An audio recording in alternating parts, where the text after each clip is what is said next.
the mass landing of ships that we've been talking about for quite some time involving the Yael, that will be an event that will help people to expand their consciousness and look at their beliefs and move beyond the limitations of their minds and what they have been willing to entertain as possible.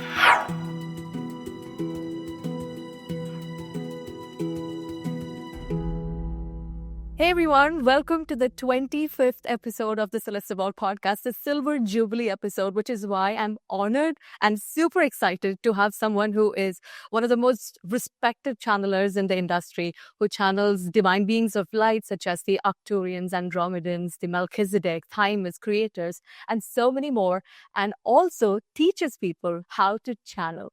Welcome to the show, Daniel Scranton. I am so excited to have you here.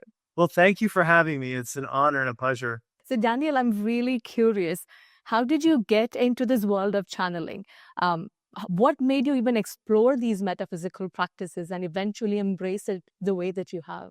Well, way back in 2002, I think it was, people started telling me, oh, you should get Reiki certified, And so I did. I got my Reiki level 1 and didn't really do much with it, but was really into channeling. Explored all the Seth books and the Conversation with God books and got into Abraham Hicks.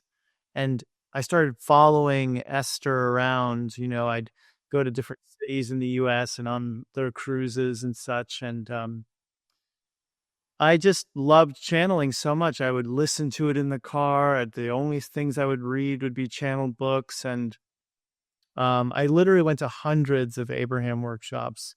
And I never thought I was going to do it myself. But then in the beginning of 2010, a lot of strange things started happening. Like I would just do Reiki on people who needed it. Like people would just show up in my world and say, hey, my back hurts. And I'd do Reiki on them. And my hands started moving all by themselves, like windshield wipers over the body of the person. And I was like, oh, that's weird. That's interesting. I kind of understood there's energy present and it must be moving my hands and my arms. And then my head started to do this infinity symbol thing. Mm-hmm. And then my lips started moving and making whispering sounds like this. And then I went, whoa, am I going to channel? So that was the first inkling that I had that maybe it was going to happen. And that was in January of 2010. Then in March of 2010, I had a huge experience in the middle of the night with ETs where I was having a dream, and in the dream I turned to somebody that I knew through Abraham workshops named Peter, who was very into ETs and UFOs and all that stuff, and I wasn't. So when I looked at him in the dream, it was just the two of us, and I said, I understand now about the other beings. And we were standing in a desert. I knew what I meant. So when I woke up, and all this energy started pouring in through the crown of my head, it wasn't a big leap for me to believe that, oh, this is ETs that are doing this to me. And I was going through some stuff at the time. I had a lot of pain in my body. I was in a marriage I didn't want to be in. I just wasn't happy. And the day before this happened, I was suicidal, was feeling that low. And so I had hit rock bottom, and I thought this energy coming in was to heal my body and take away all the pain. But it actually did much more than that. I think it gave me all these upgrades, I think, and activations. And, 8 months later, I was channeling. But at the time, all I knew was that I was in complete ecstasy. It was beyond anything I've ever experienced in terms of physical pleasure. And so I just lay there with like my back completely arched, begging them for more and just wondering what it was all about. And I wondered, what does this have to do with that dream? What does this have to do with aliens? And as soon as I thought the word aliens, a huge surge of it came through me again. So then I just started repeating the word over and over again to get more of it. I was like a junkie at this point. And then I started asking them questions like, are you here with me? Are you in this dimension? Like I knew so little about ETs. And could I see you? And those sorts of things. One of the questions I remember asking them is, are you here to heal me? And the answer was no, because I got no energy when I asked that. And then I asked, are you here to play with me? And I got yes. So that was interesting. And then I opened my eyes at some point to see if I could see them in the room, and I couldn't see anything. But the energy started to come in like gangbusters again. Like the very beginning of it was that strong and intense. And then eventually it stopped. And I said to myself, okay, I've got to explore like more of this ET phenomenon, A, and B, I've got to see if I can get back into that state again through focusing. Because I had been a meditator over 10 years every day, some days 45 minutes to an hour. So I was already in a good meditation practice, but now I was adding to that, this reaching for this energy and trying to pull it down and through my body and stuff. And I had no idea that this was channeling. Like what I was doing was actually channeling, because channeling is more about accessing energy than it is about accessing words and concepts and ideas and teachings. It's everyone who can experience more energy in their body than normal is channeling in that moment. And then what they do with it is unique to that person. Some people paint, some people write, some people create music, some people speak words that are teachings, which is what I do. So this goes on for months. I'm trying to get this energy again, and I'm able to give myself a full body sensation of goosebumps, but that's about as far as it goes.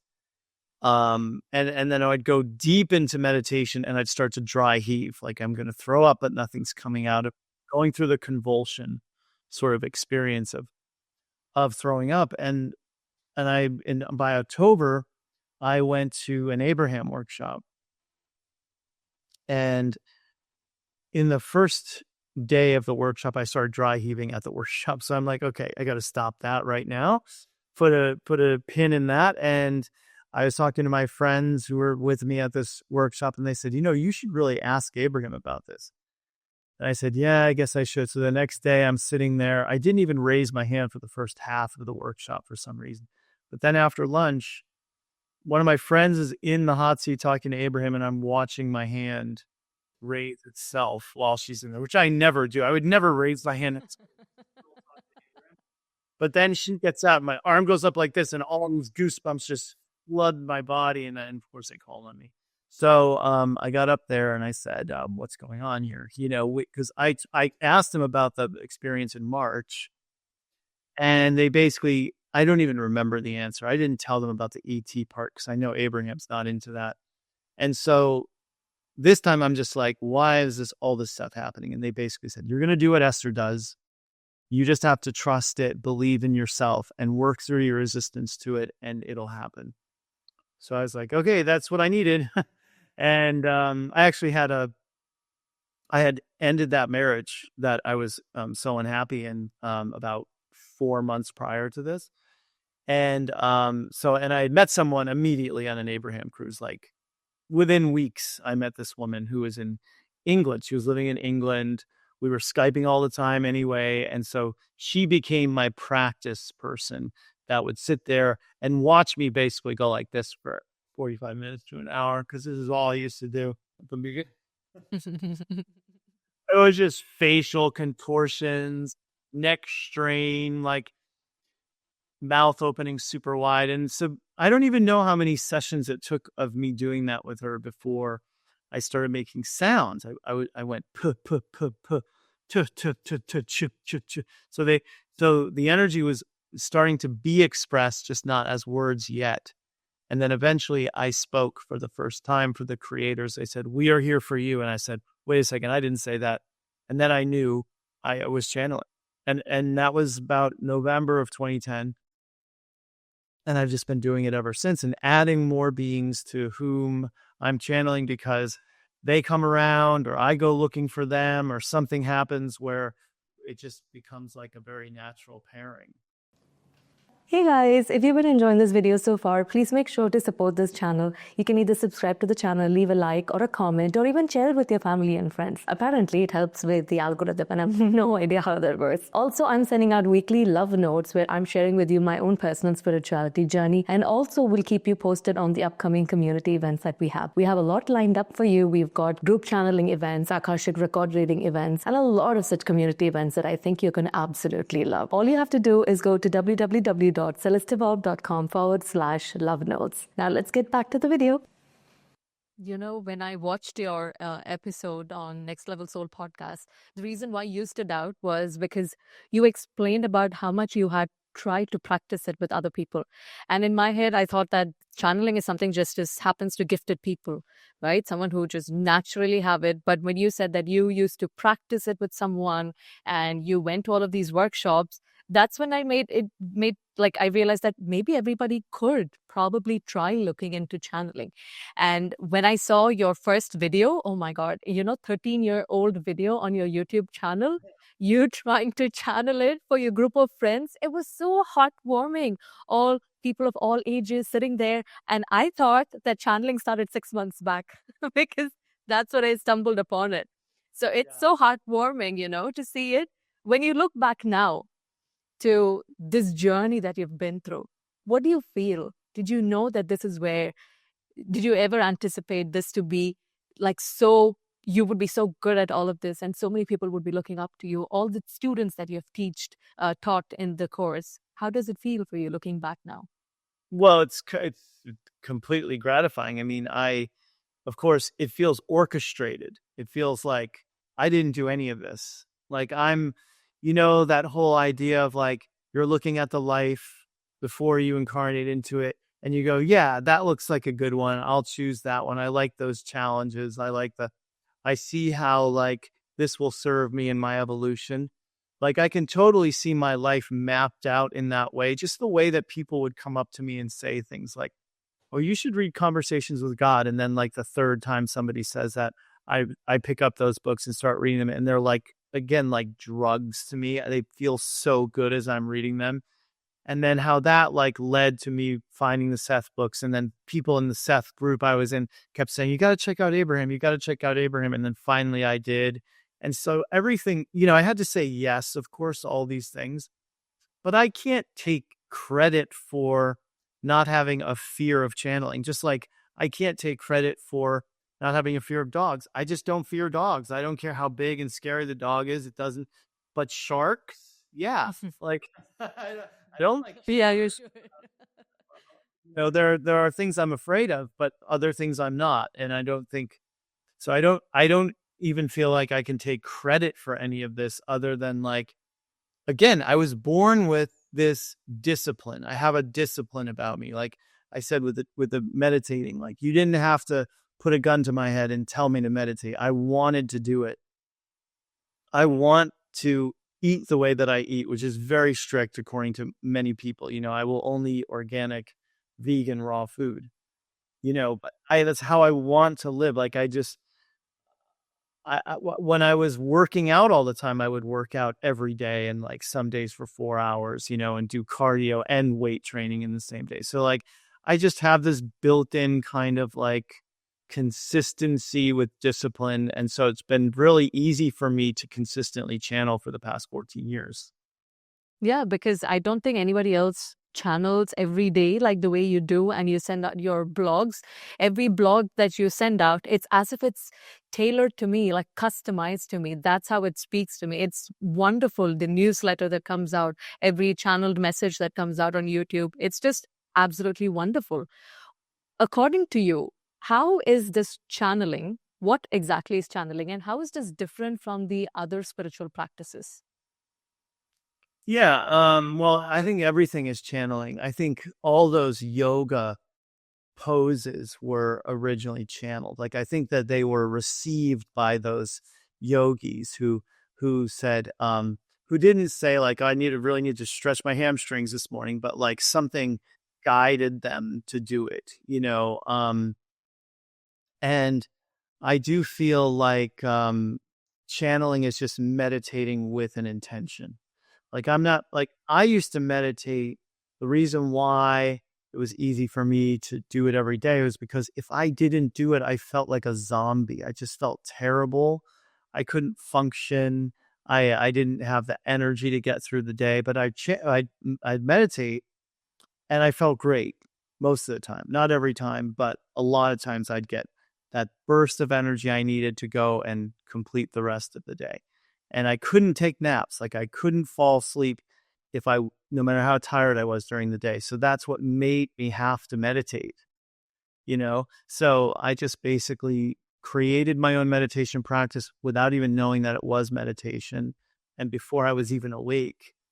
And when I teach channeling now, it is sort of like a guided meditation, but there's a purpose to it. There's a reason why we're doing it. And it is to bring in the energy, to have it come up and be expressed by the person. Whatever other spiritual disciplines there are, I can't think of any right now, but there is, I think, Reiki and crystals and sound healing.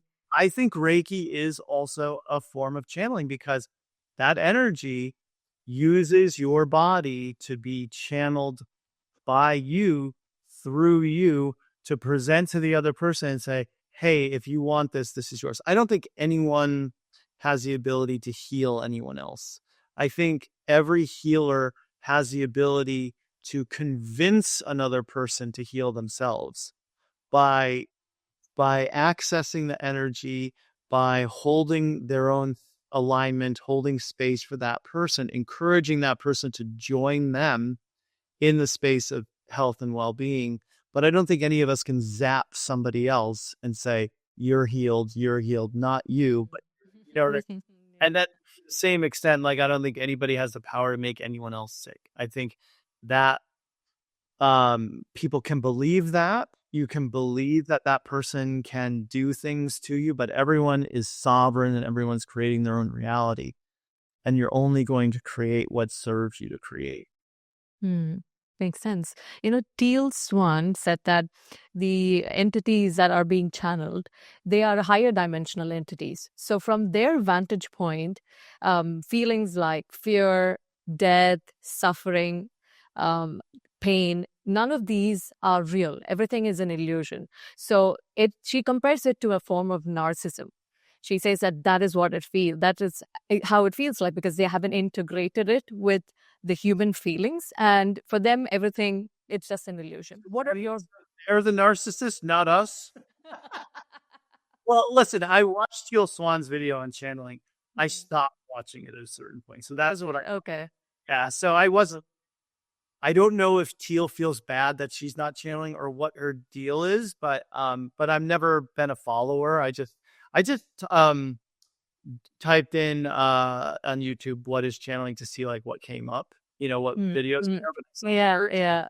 It's like, this is not true in my experience. So someone who doesn't channel probably shouldn't be talking about it.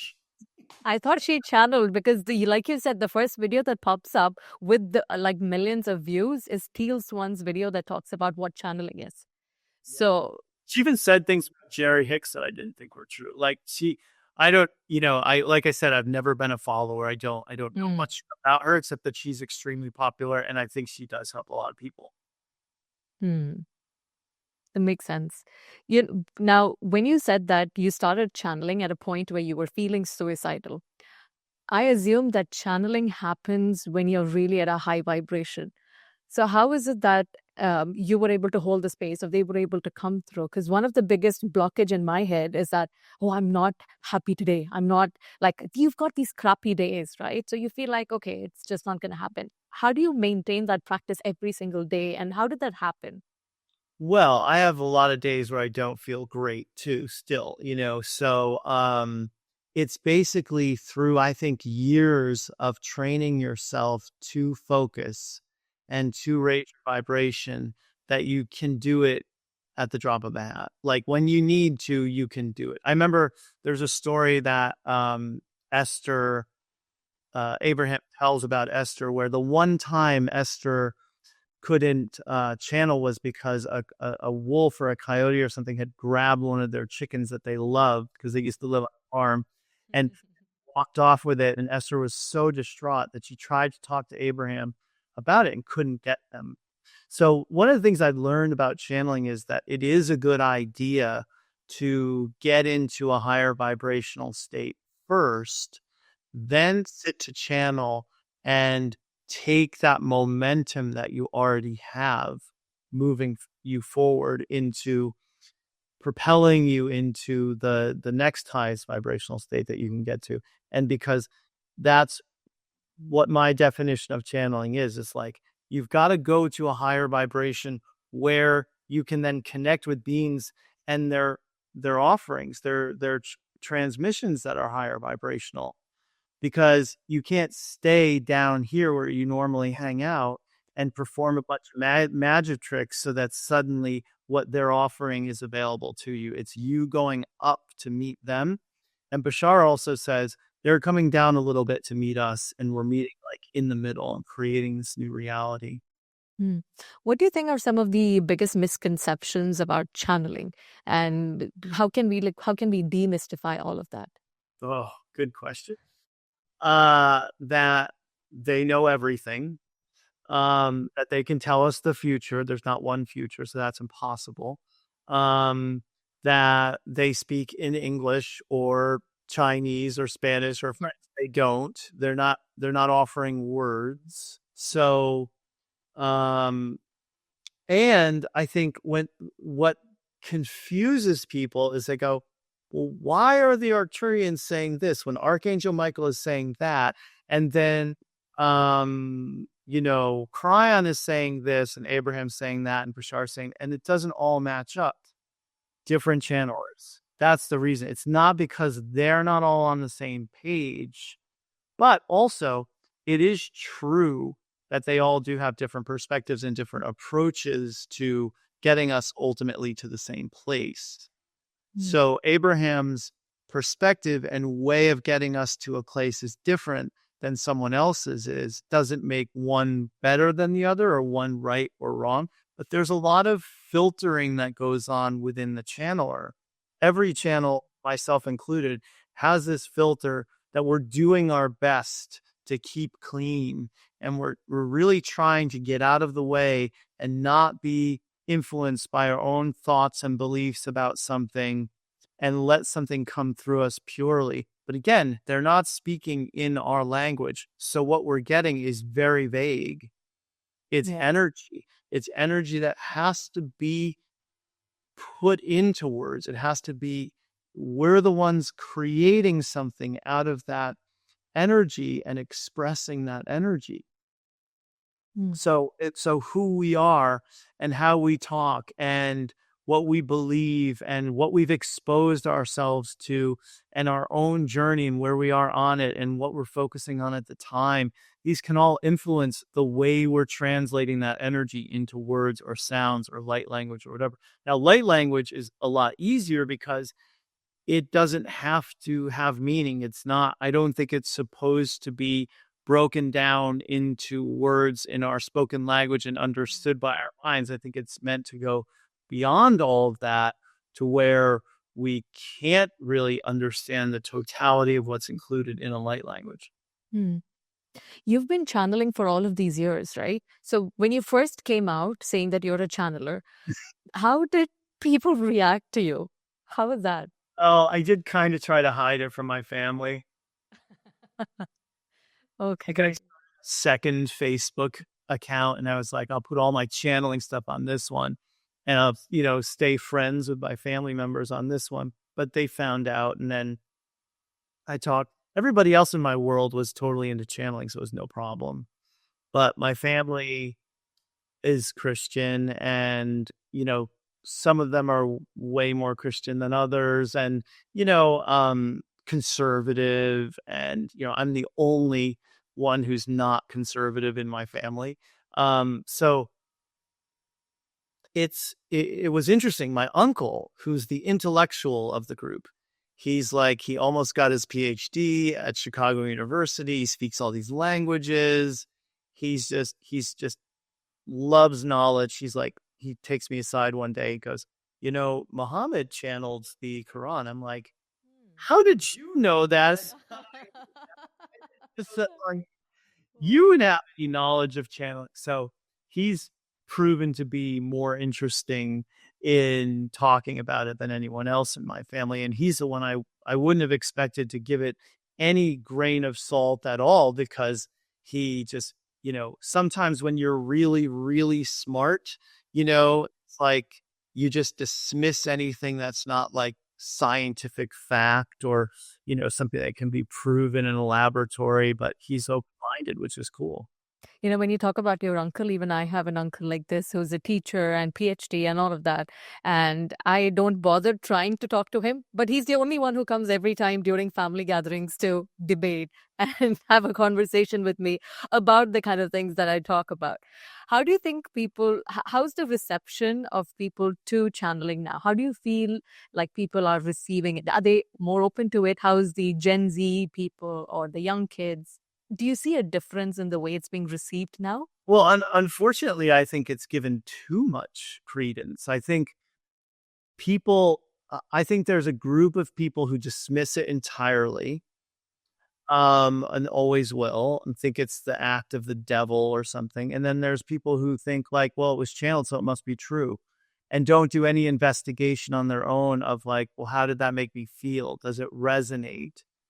Do I have to believe everything this channeler says? Like, this channeler may be really good about manifestation and also really into conspiracy theories, and therefore, in my opinion, tainted by what they expose themselves to as a person.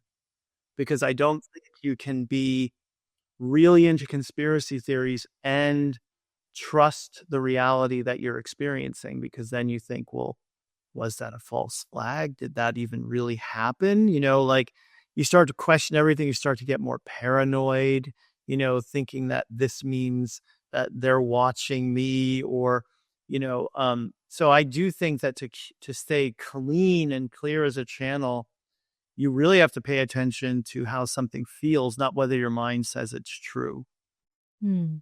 Or your mind says, well, that makes sense. And so said it, and that person said it too. And those are two people that are well respected and trusted in the new age. So it must be true. Instead of looking at something yourself and going, well, let me see, like, what's the vibration of this person that everybody is saying is this or that, and what do I feel when I'm listening to this person talk, and so it's gotten really caught up in politics and wars and conspiracies in such a way that, like, it's both a good thing and kind of not so good thing that there's way more people channeling now than there was 20 years ago.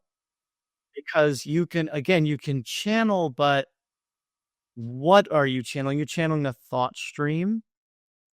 Are you channeling other people's thought forms? Or have you really gone up and gotten something that's pure and from a source that is higher dimensional and of the light and all that stuff? And I think, generally speaking, you'll see the ones that rise to the top are the people who are channeling teachings, not information. It's the ones who are channeling information about the cabal, the elections, what's going on behind the scenes with the Ukraine war. And those are the ones that are not teaching anybody what to do with that information either.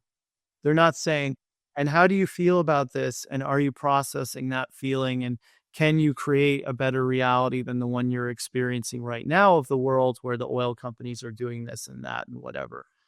But these ones over here, the ones that, like I'm saying, they rise to the top, the Abrahams and the Bashars and the Paul Seligs, the most respected ones, they're talking about, here's some teachings, apply them to your life, create your reality. Don't go on the internet every time you want to see what's going to happen, because you'll get 15 different versions of what's going to happen. And none of those people are telling you. And yeah, by the way, here's a disclaimer. This is just one potential timeline, but that's really how it is. So like you mentioned, I teach channeling. I love that more and more people are channeling. And I genuinely think that everyone means well. So all the people who are channeling mean well. I don't think there are any pure frauds and charlatans out there that just think this is a good game, this is a good way to get rich or something, because it isn't. It's hard work. It's hard to even get noticed. I'm lucky I've been doing it for as long as I have, so a lot of people know about me. But if you're just starting out as a channeler, it's not like you suddenly have a line of people out your door waiting to give you money to do it. So I really think everyone, and this is just who I am too in a lot of ways. Like, I think people mean well, and I didn't mean to badmouth Teal Swan before. It's just like, I think she means well too. I just don't agree with her. And I think everybody means well, and these people are trying their hardest. But again, if you don't take care of yourself and your filter, and you're not paying attention to how you feel when you're exposed to certain things, then you're likely to take something on as a truth, and then it can color what's coming through you as a channeler.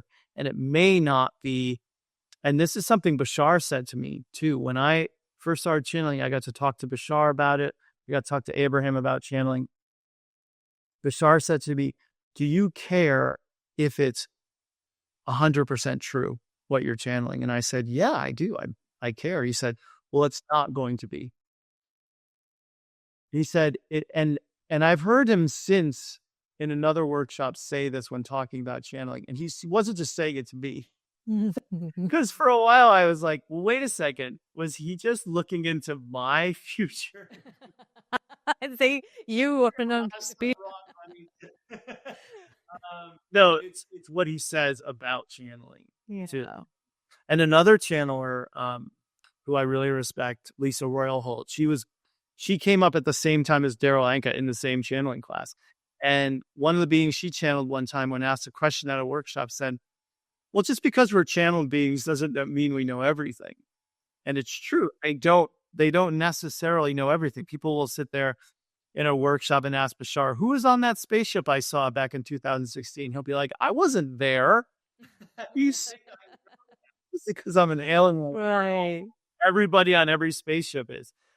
So it is important for people to know that channeling really should be about giving you the keys to the kingdom and teaching you how to fish, not just giving you all the answers so you can know who your soulmate is and when you're going to meet them and where and whether you should invest in Bitcoin or dinar or, like, these are the sorts of things that people who don't really understand what channeling is for will ask. But people who really are tuned in and have done some work on themselves and been sensitive enough to feel things, they'll go to a channeled a workshop and they'll be like, that was amazing, I loved it so much. And you'll ask them like, well, what did you love about it? And they'll, I don't remember anything, because they got it. They got the feeling, they got the energy transmission, and they'll get their own downloads when they need to.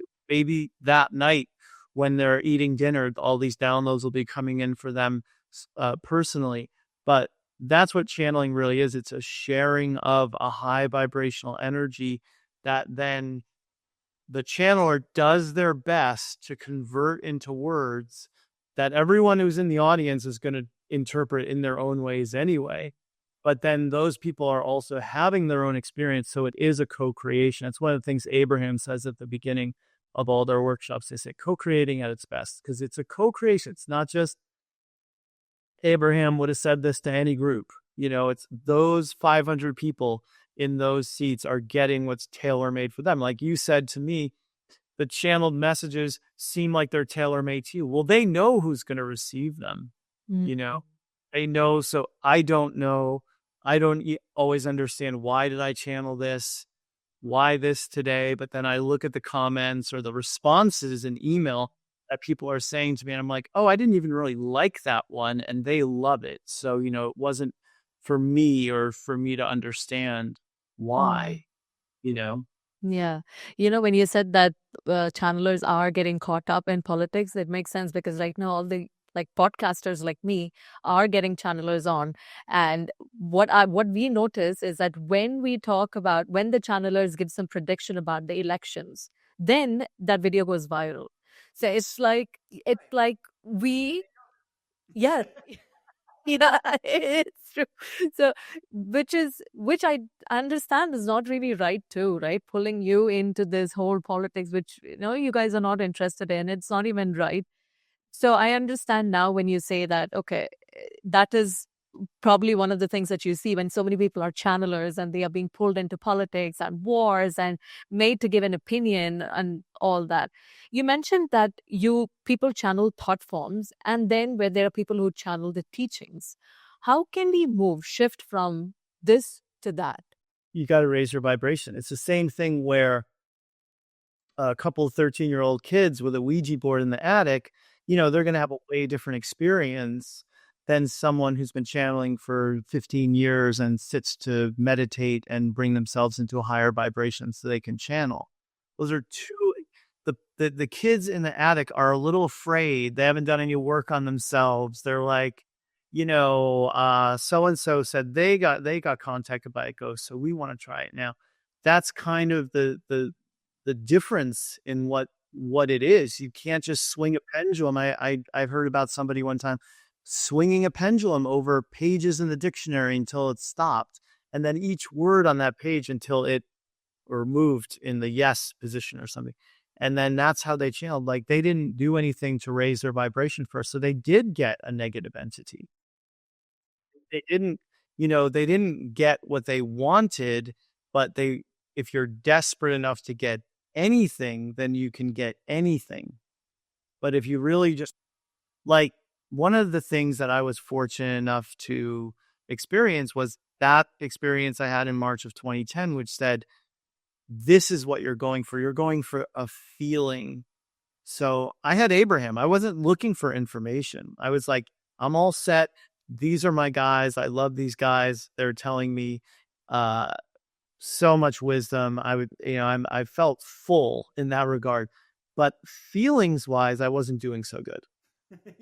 Like my life. So once I had some carrot at the end of the stick to reach for, and I kept reaching for it, I basically kept going to these higher and higher vibrational states where channeling then becomes inevitable. Like, I think whether you're trying to or not, and it's better if you're not. It's better if you're not trying to channel, because the chances then are greater that you will channel, and what you will channel will be legitimately higher vibrational energy and coming from those higher dimensional beings. But if you're trying, maybe you're desperate, maybe you just really want it for your ego's sake, maybe then you will kind of make a lot of it up with your own thoughts and imagination. But if you just go, you know what, I'm just going to go out into nature. I don't know what's going to happen today, but I know I'm going to go out into nature. I'm going to hike for a while. I'm going to sit under a tree. I'm going to meditate. Whatever happens, happens. Those are the people who will have those experiences that they'll walk away from going, that 100% was a visitation from Saint Germain or Kuan Yin or somebody, because I didn't even know who that person was. I had to go home and Google who the heck is Kuan Yin, and then that's really a great kind of channeling experience versus somebody who goes, well, so-and-so's channeling and they're famous, so I want to be like them. Same thing with like a musician. Like, you don't go, well, I like that lifestyle that person has, so I'm going to become a musician. You do it because you love the feeling of music flowing through you, and you love to create, and you want to add something to that. When people come to take your course and learn how to channel, do you do like a qualification process? Do you tell, okay, you are not meant to channel, I don't take you into the course? Do you do something like, can you understand if someone has good intentions or if they are definitely going to fail? Or because you said, some people are desperate. I think at one point I was also trying to be so desperate. I need to channel, but then I realized that that's not going to happen. Well, So, Daniel, the human, is wrong a lot. Ask my wife; she'll tell you I'm wrong a lot. So, I wouldn't even trust my own detector if I was doing that. But no, I think everybody can channel and should channel, because I think that my definition of channeling is just go raise your vibration, see what you get, see what comes through for you. And I think everyone should be doing that, because otherwise your growth is going to be very slow spiritually. Everyone's growing in some ways, whether they like it or not, or whether they're doing it on purpose. But to have that experience of growth that is deliberate and conscious, you really have to kind of put yourself in the right position to be of a higher vibration and use the tools that someone like myself or Teal Swan or Eckhart Tolle or whoever can teach you to bring yourself into a higher vibrational state. And for some people, it will be Oprah or, Tony Robbins or somebody. It's different for all of us. We all have different, flavors of the energy that we like, but it's important for everyone to kind of like know that there's more available to us than what's on Netflix and what we can get at a fast food restaurant. And, you know, there's more to life than that. And if you investigate a little and you go within, then you'll find something. And even if a person just feels like, oh, I got that one thing from that course I took, and I was able to use that one thing to help me in all these other ways in my life, it's still valuable to them. yeah. We see these stories. Billy Carson all talking about how at one point in time the Anunnaki came and they were also trying to help humanity in the evolution process. And then somewhere along the lines, we started worshiping them. They turned us into slaves. Have you heard that story? The story that I heard told recently on Danica Patrick's podcast by Daryl Anka, who, Daryl Anka is one of those people that, because he's channeled Bashar for over 40 years, and I love Bashar so much, I think Bashar's teachings resonate with me to such a great extent that, like, if Bashar says it, I'm like, okay, I'll go with that. If other people say it, I might question it. But he said the exact same thing that you just said about the Anunnaki, that the Anunnaki was a race that needed the gold that we have on our planet to fix a problem that they had created in their environment or their atmosphere or something. And they realized, like, it's going to take us forever to mine all this by ourselves. So we need these indigenous peoples to help us. And so they did. They messed with our genetics and they got us to perform that task. And then apparently that wasn't the right thing to do. And they were called back by somebody. Somebody said, you got to come home now. And we were left as this like race that had been upgraded to a certain extent. And I think, like, the way I like to see it is everything serves us in some way. So that did serve us in some way.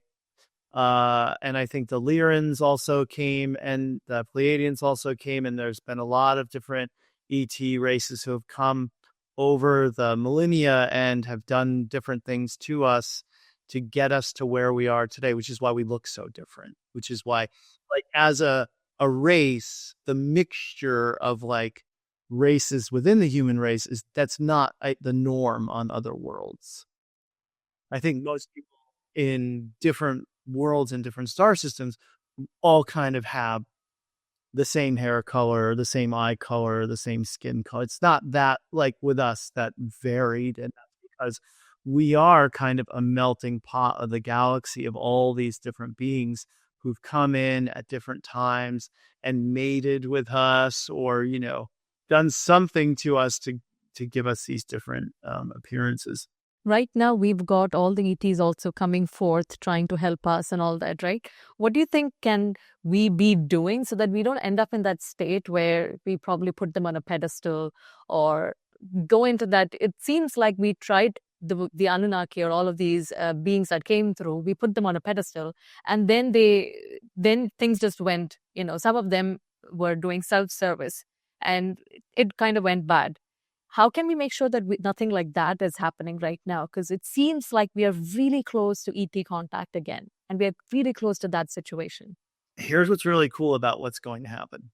So the grays, people lump all the grays together in one group, but the beings that most people think of as the grays, the little gray ETs with big almond eyes and spindly legs and arms, they are also called the Zetas. And the Zetas are all died off now, but before they died off, they got what they needed from us. That's why you have so many accounts like the book and movie Communion and these other, Close Encounters of the Third Kind has those ETs in it.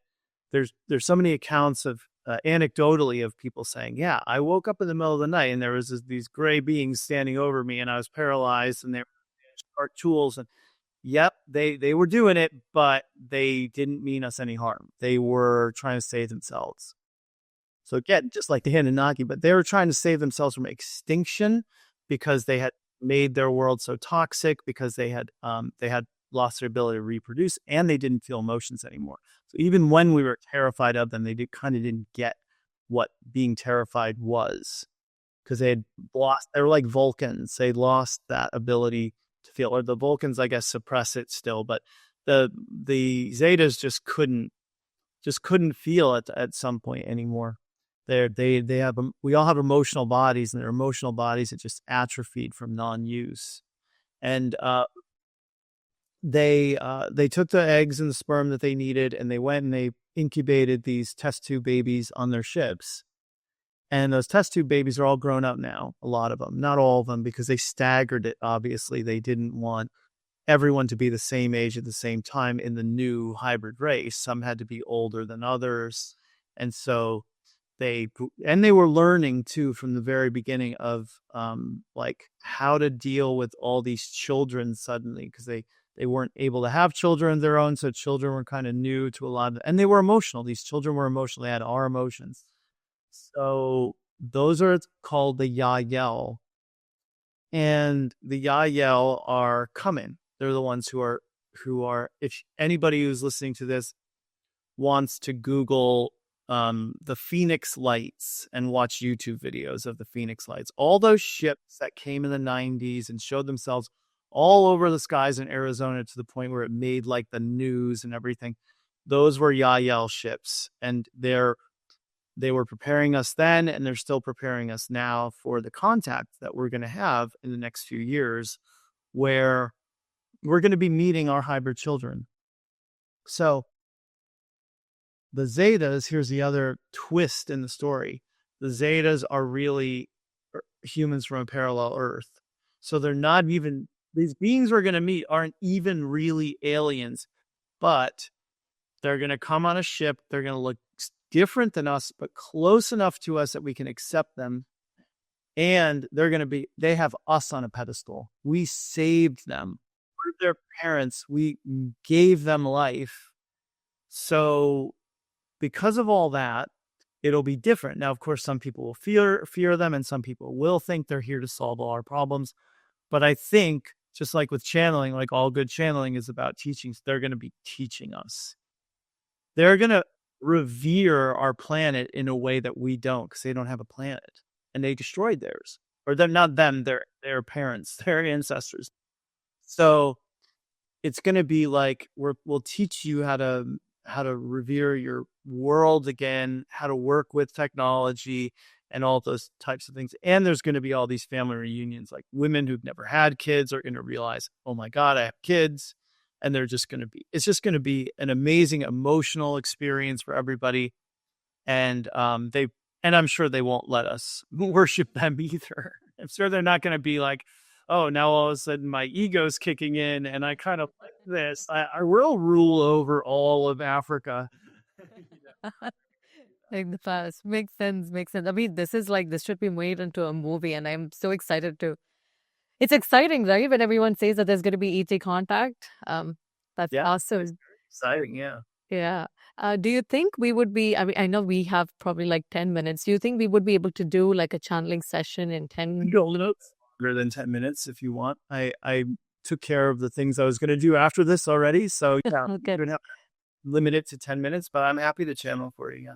Oh, that's beautiful. Can you tell us what your process is like and why is your process so different from everybody else's? I'm a weirdo. Oh, no, that's not true.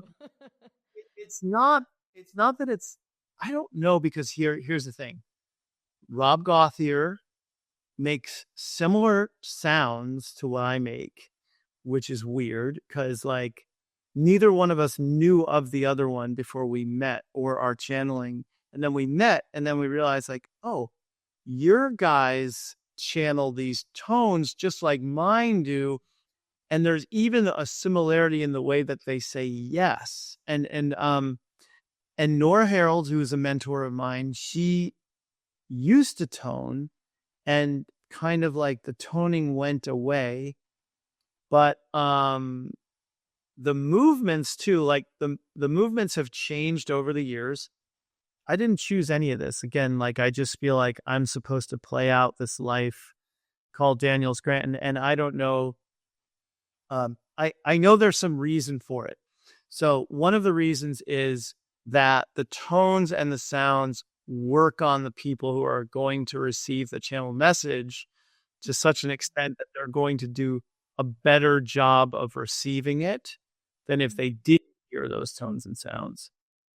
That makes total sense. So it's like you're getting activated, like the listeners are getting activated to receive the information. Oh, It's transmitting something that cannot be transmitted through words. It's raising my vibration. It's raising their vibration. It gets your attention, right? yeah. What is your? And even the movements, I think this is a mudra that I don't know really why I do it, but it's almost like the energy is coming up one finger and over to the other and back down the arm because there's pressure here. There's pressure between the thumb and the forefinger. And when I'm doing this, these are touching too. So there's friction here. So there's something going on energetically with all that. These are like my antennae, my arms go up very without, like I said, like the first reason I knew something was happening was my arms and hands were moving by themselves, and it's never stopped. Like they're still moving by themselves, but the tones and sounds didn't come right away. I used to not channel anything before I'd say, "We are here for you," which is the creators who say that. And I used to then channel light language, channeled some words that were trying to get me to go and do some singing and toning, which I eventually did. And then once I learned toning from my voice coach, I also learned about the power of tone and sound through Wendy Kennedy's channeling.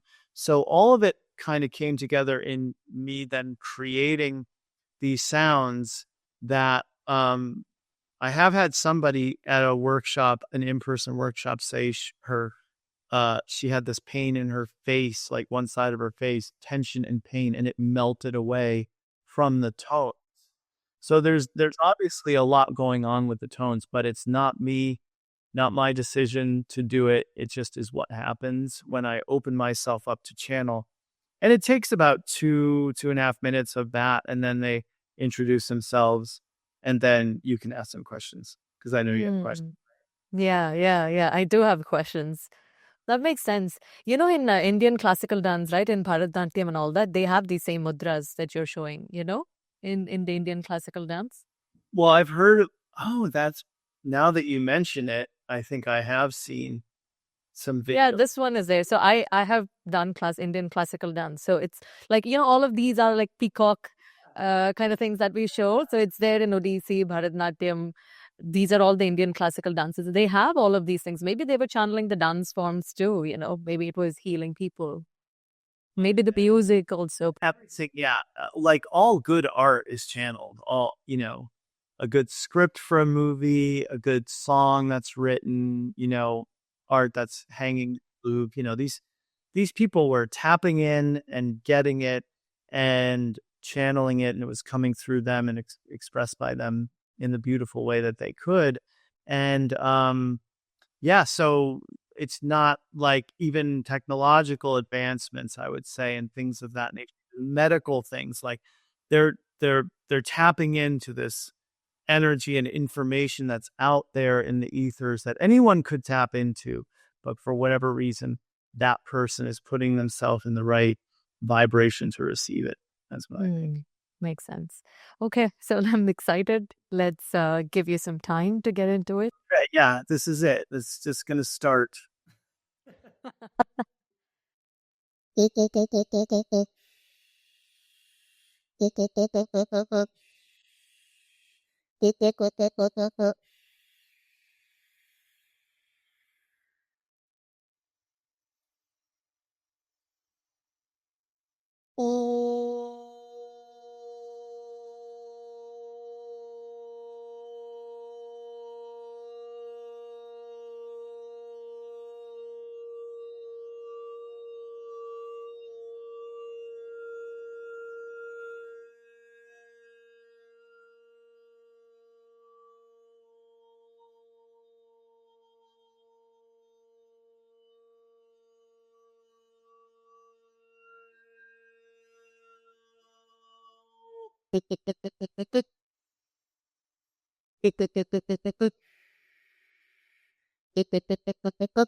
Well, the Arcturian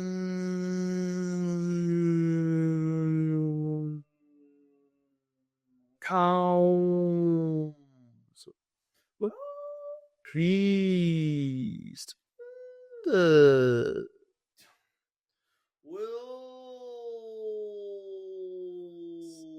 you? Yes.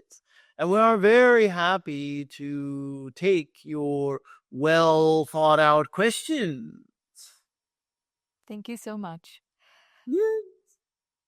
In spiritual teachings, we often hear about the concept of oneness, but what lies beyond that? Can you explain what the void is and how it relates to a spiritual journey? Well, the void is that womb of creation that you step into to experience something other than the truth of what we all really are, which is that one being, that source energy being. So you step into that void to choose an experience. It's like the moment in between the thoughts or the moment in between the breaths that you take. It's a place where all possibilities exist equally and can be chosen by an individual. And from that place, you go out and experience something that is less than the full knowing of the self as source, or the oneness that really is behind every person, every being, every experience. And so, what lies beyond the oneness is what we are all simultaneously creating together through these illusory experiences of being separate from one another. Hmm. When I'm asking questions to you, what does it look like for you? Is it voice? Do you see me? Or how does this information come through to you? And do you already know what I'm going to be asking? We are connected to you and to Daniel here right now, but for him to be able to answer the question using the energy that we are giving him, he must also be able to understand what your questions are. And even though you provided him with a list of questions by email before this, he didn't read them. So that allows him also to not come to his own conclusions about what the answers to these questions should be coming from us, but instead he's able to be very much in the moment, and he's transmitting to us also the energy that you are offering, and we're receiving it from you directly, but he still offers his interpretation of what you are saying to us. And we come to an agreement at the level of his higher self and your higher self. And there is this co creation of the answer to the question. Interesting. I recently read this Billy Carson's post where he said that China's radar with 5,900-kilometer range detected plasma bubbles over the Giza pyramids. And this is the first country to do so. What significance do these plasma bubbles have for us? And how should we interpret this discovery in the context of a spiritual evolution? You are not alone in the universe, and there are many different forms of life out there. Not all forms of sentient life are going to be humanoid like you. And so, this type of finding or sighting is to help you to recognize that you're going to be encountering some beings that are going to be very strange seeming or strange looking to you, but this type of thing readies the human collective consciousness for those experiences that will be quite different from the time when you're meeting the hybrids. Hmm. Thank you. With ongoing conflicts and wars around the world, it feels like we are heading in a troubling direction. When do you foresee these conflicts coming to an end? And what might be required to bring about lasting peace? There are different timelines for this, but certainly anyone who wants that peace on earth must find it within themselves first and be able and willing to hold the peace in between themselves and their neighbors, their parents, their friends, their spouses, their children, all the people that they work with, all the people that they come into contact with in one way or another, even if it's just a person they're seeing on the internet. They have to be able to hold inner peace to create the reality of peace in the outside world. Now, that may seem like a tall order, but this is what you are there to do. You are there to drop all resistance and resentment, drop all judgment and fear, and operate from that place of oneness and unity consciousness, where you're only offering love, compassion, forgiveness, healing. And so when you do see someone who is doing something hurtful, you have compassion for that person. You don't go and pick up a weapon and seek to defeat that person, because that's what's happening in these areas where the wars are still going on. And you all need to realize that you are the solution. You can take care of it in the inner world and then see the results in the outside world that you want to see. Hmm. Thank you. It's intriguing. There seems to be very few channelers in the Middle East, Europe, Africa. I'm not sure if this is true, but do you have any thoughts on why this might be the case and whether the practice could gain more visibility in the region in the future? Well, they're not getting the exposure. They're not putting themselves out there as much using technology, so they're not known by as many people. And they may not even, in all cases, be expressing what they're getting to the people that they're closest to because it's not a widely accepted practice. And they don't want to be ostracized or worse because a lot of people who are channelers and psychics and have other gifts and abilities right now have them because they've had them in other lifetimes. Not all of those other lifetimes have they been very well received in the community with their gifts. And so many are working through those issues as well. Mhm. There seems to be a growing concern about the erosion of our freedom, from restriction on free speech to introduction of invasive technologies. What do you foresee happening to our personal freedom in the near future? What you're seeing is not that free speech is being taken away, because in most cases, there isn't a consequence where a person is being sent to prison because of something they've said. A person is simply experiencing the consequences of what they've said.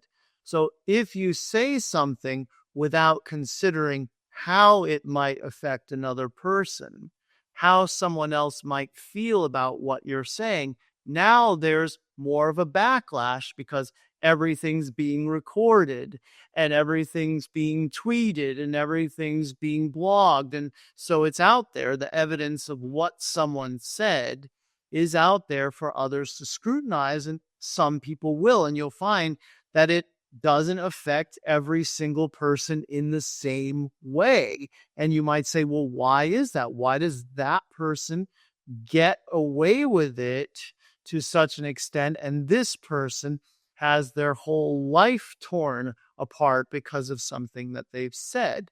And it has a lot to do with guilt. Guilt creates karma. Guilt is something that a person will see reflected back upon them, even if they're saying, well, I don't actually feel guilt. I'm defending what I said. I think I have the right to say it. And they're also pushing against something. There's some resistance there. Some of these people have resistance to not being able to just say whatever they want without any consequences. But anyone who's awake spiritually knows that there's a consequence to every thought that you think, never mind what you say that millions of people are going to hear or read. And so that's the problem that people are faced with right now, is that there's more accountability for what's been said than ever before. No freedoms are being taken away, but the right to host a big event might be taken away because you've offended a large number of people who are going to be watching that event and so on. And so that's what you're seeing.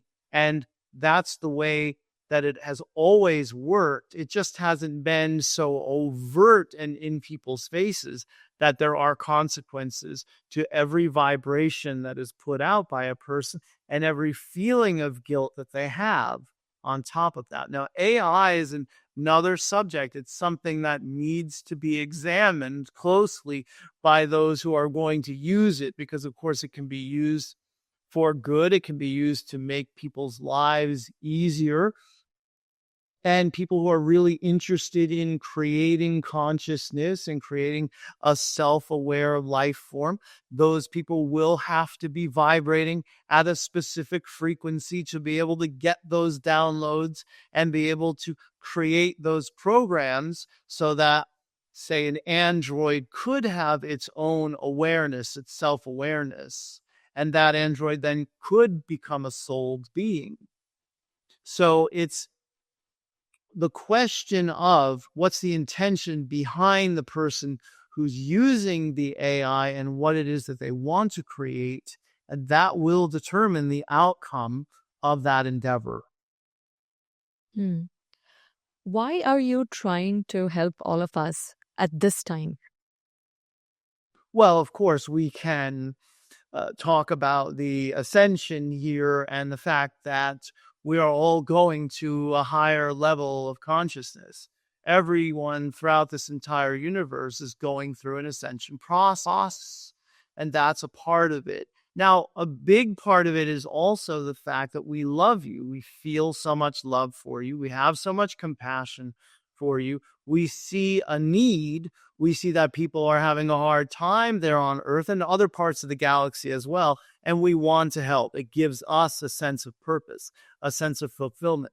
We can play in the ninth dimension and create in the ninth dimension and work with colors and sounds and sacred geometry and have all the fun doing those things. But we also like to roll up our sleeves and do some work for the good of all. And so it became a natural fit for Arcturians.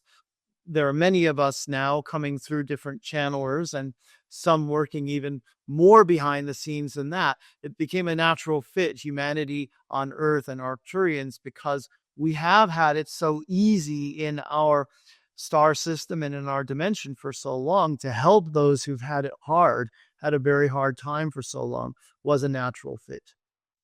Did you also go through the same ascension process on your planet? If so, what major event catapulted that ascension process for you? It wasn't the same process because we never had the type of density and polarity that you have there on Earth. Our star system was created to be a type of spiritual retreat center for souls who wanted to come and have the experience of taking themselves to the next level of consciousness and the next level. So it was very smooth and easy for us to ascend and go to that next level and that next level, and all of a sudden find ourselves without bodies at all. There was no dramatic uh, event, no cataclysmic event, nothing that catapulted us in one fell swoop into the ninth dimension, but a lot of experience using our consciousness, using our ability to focus to continuously up level our vibration. A lot of the channelers are predicting the big solar flash, the 3 days of darkness, all of which would apparently catapult us to the next level. What are your thoughts on that? Can you give us some insights about what's coming for us in the future?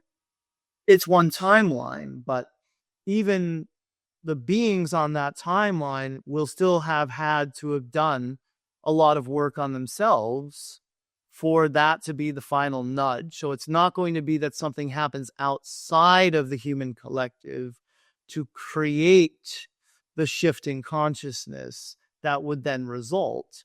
But whatever work you're doing internally will create certain circumstances and events that will help to bring you all to that next level of consciousness. It cannot be an outside job. It has to be an inside job. That being said, the mass landing of ships that we've been talking about for quite some time involving the Yael, that will be an event that will help people to expand their consciousness and look at their beliefs and move beyond the limitations of their minds and what they have been willing to entertain as possible. Beautiful. Money matters are always such a hot topic. How do you think our relationship with money will change moving forward? Will new systems emerge? New systems are emerging and have emerged, and old systems will be changing or adapting or not adapting and crumbling.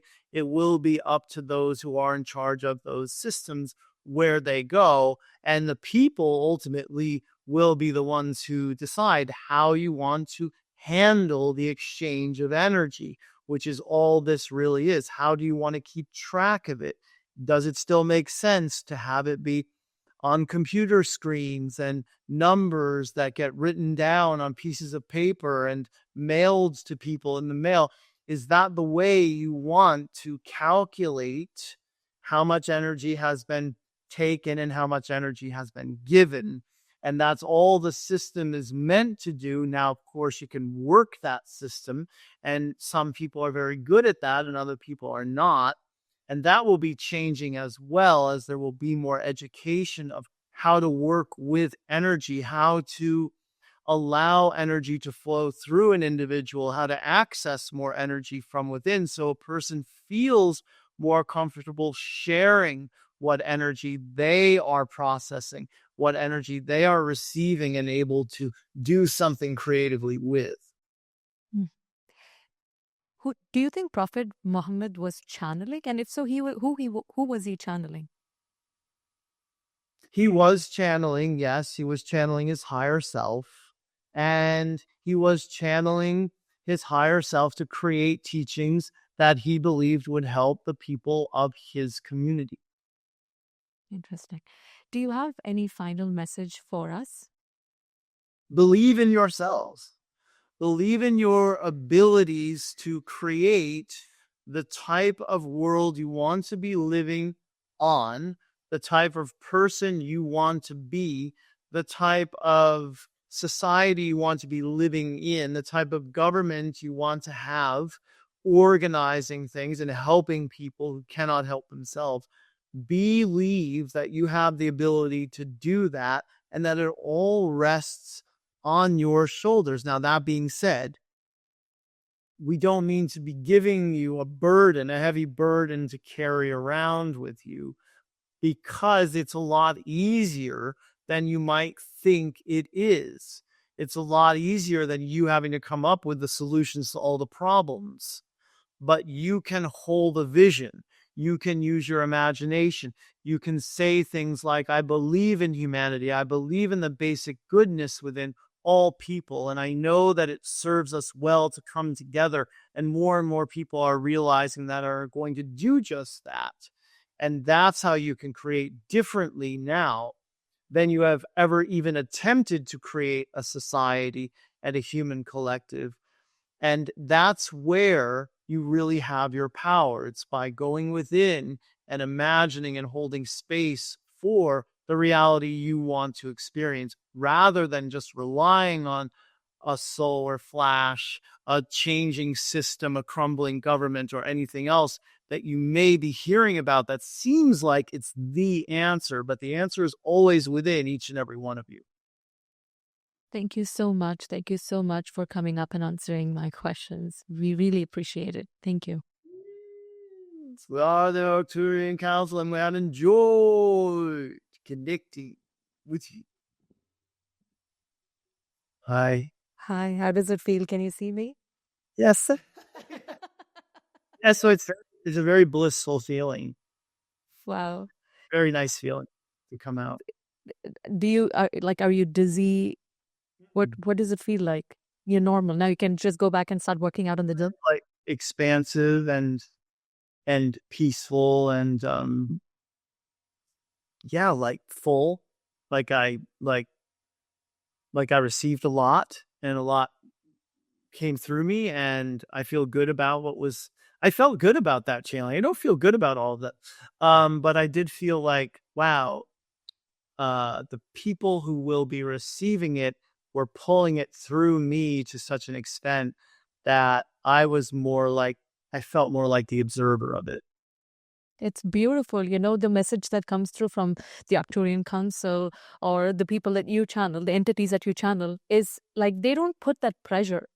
So when I watch channelers on the other shows, they talk about, like I said, you know, the solar flash is going to come. And then I'm like, feel like, oh, solar flash is going to come. Now something's going to happen. I'm going to get upgraded. You get that sort of anticipation, which then turns into this waiting, which is like a low vibrational kind of state.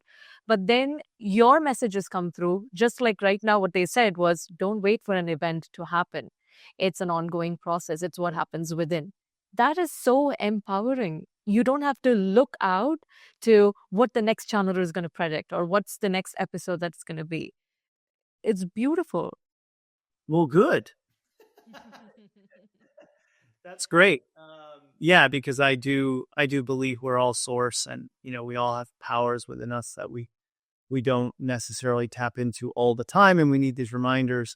Even I need these reminders all the time, which is one of the benefits of being a conscious channeler is I can just sit here and say this stuff over and over again until I finally get it and I start living, It's true. We ourselves also, even for you too, you'll have to keep being reminded of what happens or what it is. It makes a big difference.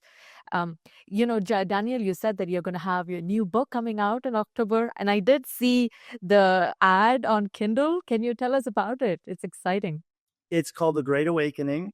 It's a book that is a compilation of my channeling, Daryl Anker's channeling, Matt Kahn's channeling, Lisa Royal Holt's channeling, Sarah Landon's channeling, and Sal Rick's channeling. So Mike Dooley put on this event with the 6 of us.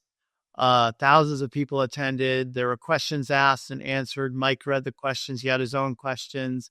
Everyone freestyle channeled as well. So you kind of get like the core messages from the Arcturians, from Bashar, from the council that Sarah Landon channels, and so on. And then you got the Q&A in there. It's all transcribed, and it is going to be on Audible too. I recorded my Oh, that's nice. audio of it in the bathtub. No, not in the studio. No.